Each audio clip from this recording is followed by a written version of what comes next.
launched the industry with poetics and rhetoric. You'll see the names of Aristotle's descendants mentioned throughout the book: Henry Fowler, Sir Arthur Quiller Couch, George Orwell, Sir Ernest Gowers. These men have refined the rules of style and usage over the centuries, with their efforts culminating in the terse commandments of William Struck and E.B. White. Use the active voice, omit needless words, avoid foreign languages. We'll hear from more recent gods and goddesses of grammar too, like Karen Elizabeth Gordon, Patricia O'Connor, Ben Yagoda, and Mignon Fogarty. But this book is really more about great writing than good grammar. We pay homage to that guru of prose style, William Zinsser, who distilled the wisdom of the ancients into what he called in his classic On Writing Well 4 articles of faith: clarity, simplicity, brevity, and humanity. Sin and Syntax accepts the high bar set by Zinsser, then reimagines both the parts of speech and the parts of the sentence so that you can clear that bar. Sin and Syntax holds that the flesh of prose gets its shape and strength from the bones of grammar, and that sinfully good writing depends on understanding both the arcana of syntax and the art of musical sentences. But adding a little illicit activity to such articles of faith, Sin and Syntax offers 5 new principles of prose. Relish every word. Aim deep, but be simple. Take risks. Seek beauty. Find the right pitch.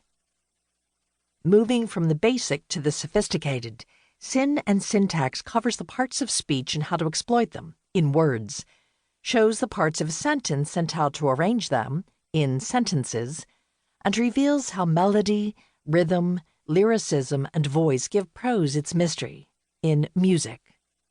Within these 3 parts, each of the book's chapters is broken into 5 sections. Bones is the grammar sermonette, giving you simple keys rather than rigid rules. Learn the sensible system, if only to know how to escape it in flights of creative fancy. It's more flexible than English teachers would have you believe. Flesh contains the lesson on writing.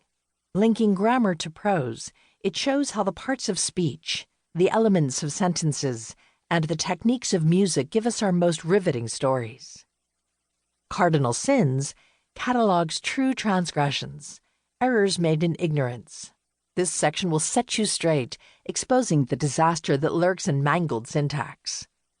Cardinal Sins also debunks myths and shibboleths that often substitute for a real understanding of the underpinnings of language. Don't use the passive voice. Don't start a sentence with a conjunction. Don't end a sentence with a preposition. Carnal Pleasures shows how sometimes writing works because it hews to the underlying codes of language, and how sometimes writing works because it defies the codes, or seems to. Carnal Pleasures contains playful, riotous, and sometimes exquisite pieces of writing. It shows how breaking the rules can lead to breakthrough prose. Catechism puts the lessons into practice. It is the instructional piece at the end of the week, or in this case, of the chapter.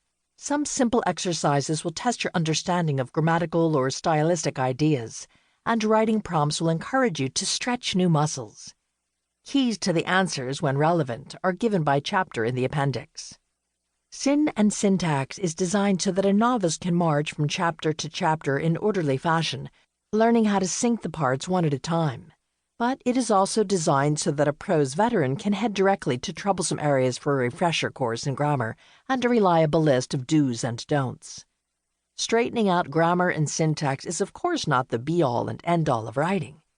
But a writer needs a command of language as much as a commanding idea.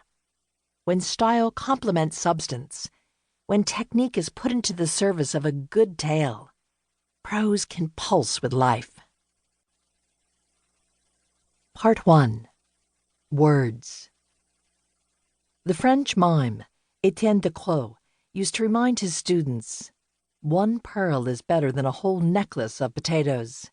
What is true for that wordless art form applies equally to writing. Well-crafted prose depends on the writer's ability to distinguish between pearls and potatoes. Only some words are fit to be strung into a given sentence. Great writers